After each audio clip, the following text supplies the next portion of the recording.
दोस्तों, रिटायरमेंट के समय आपके पास कितना पैसा होना चाहिए यह बताने के लिए यूट्यूब में बहुत सारा वीडियो है।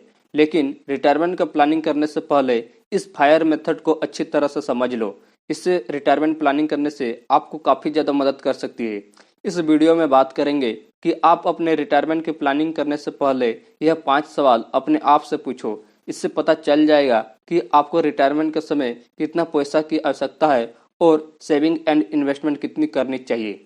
Number 1, present age and retire age. Retirement planning करने से पहले आपका अभी उम्र कितनी है और आप कितना एज में रिटायर होना चाहते हैं। एज के हिसाब से ही अपने रिटायरमेंट का प्लानिंग करनी चाहिए। आप जितना कम उम्र में प्लानिंग करते हैं उतना जल्दी आप फाइनेंशियल फ्रीडम अचीव कर सकते हैं।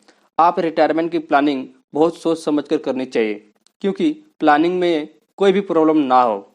एक परफेक्ट प्लानिंग करें जिससे रिटायरमेंट के समय अच्छा से अच्छा फाइनेंशियली स्थिति बन सके और आप रिटायरमेंट के समय फुल एंजॉय कर सकते हैं। Number 2, current income. आपका अभी मंथली इनकम कितनी है। अगर आपका मंथली इनकम 30,000 से कम है तो सबसे पहले अपनी मंथली इनकम को बढ़ाओ। इससे आपका अर्निंग स्टार्ट होगा और मंथली इनकम इंक्रीज होगी। आपका करंट इनकम से रिटायरमेंट की प्लानिंग बना सकते हैं और आज की इनकम से रिटायरमेंट के समय कितना पैसा होगा इसका एक परफेक्ट प्लानिंग बनाकर रखें, जिससे रिटायरमेंट के समय काफ़ी ज़्यादा मदद मिल सकती है।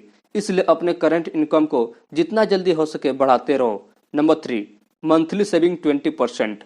बहुत सारे लोग पैसा तो बहुत ज़्यादा कमा लेते हैं लेकिन सैलरी को सेविंग करके नहीं रख पाते हैं, जिसके चलते उनके पास सेविंग नहीं हो पाती है। अपने मंथली सैलरी की 20% सेविंग एंड इन्वेस्टमेंट करना चाहिए। इससे आपके पास सेविंग होगी और सेविंग की पैसा से कभी भी इमरजेंसी पड़ने पर आप उसे यूज कर सकते हैं। आपका जितना कम उम्र में सेविंग करना शुरू कर देते हैं उसी के हिसाब से आप रिटायरमेंट की प्लानिंग भी कर सकते हैं। इसलिए 20% सैलरी सेविंग करना ही चाहिए। Number 4, retirement fund. रिटायरमेंट होने के लिए कितना पैसा की आवश्यकता होती है यह डिपेंड करती है कि आपका अभी उम्र कितना है और आप कितना उम्र में रिटायरमेंट होना चाहते हैं। आपका मंथली इनकम कितनी है और मंथली खर्चा कितना होता है, इसके हिसाब से ही रिटायरमेंट फंड की प्लानिंग करके रख सकते हैं। फॉर एग्जाम्पल, आपका एक साल में 3 लाख रुपया खर्चा होती है तो 3 लाख इंटू 25 75 लाख रुपया होनी चाहिए आपको फाइनेंशियल फ्रीडम होने के लिए। इस तरह से रिटायरमेंट फंड 75 लाख रुपया रिटायरमेंट के समय होना चाहिए। यह सिर्फ एक एग्जाम्पल है, तो अपने हिसाब से ही रिटायरमेंट फंड की प्लानिंग करके रख सकते हैं। Number 5, saving and investing. अगर आप कम उम्र में रिटायर होना चाहते हैं तो सेविंग एंड इन्वेस्टमेंट करना बहुत ही जरूरी होती है। अगर आप सेविंग एंड इन्वेस्टमेंट नहीं करते हैं तो आपके पास रिटायरमेंट के समय अच्छा खासा अमाउंट नहीं होगा, जिससे आप रिटायरमेंट के समय एंजॉय नहीं कर सकते हैं।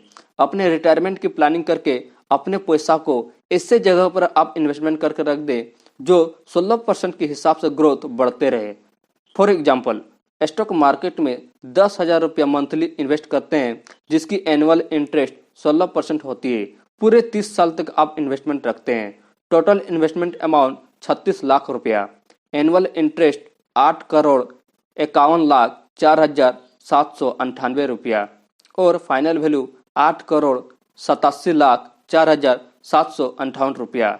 इतना पैसा में आपकी रिटायरमेंट प्लानिंग बहुत ही अच्छा हो सकती है और पूरी तरह से फाइनेंशियल फ्रीडम हो सकते हैं और आपके रिटायरमेंट के समय कोई भी प्रॉब्लम नहीं होगा और आप बचे खसे इंजॉयफुल लाइफ बिता सकते हैं।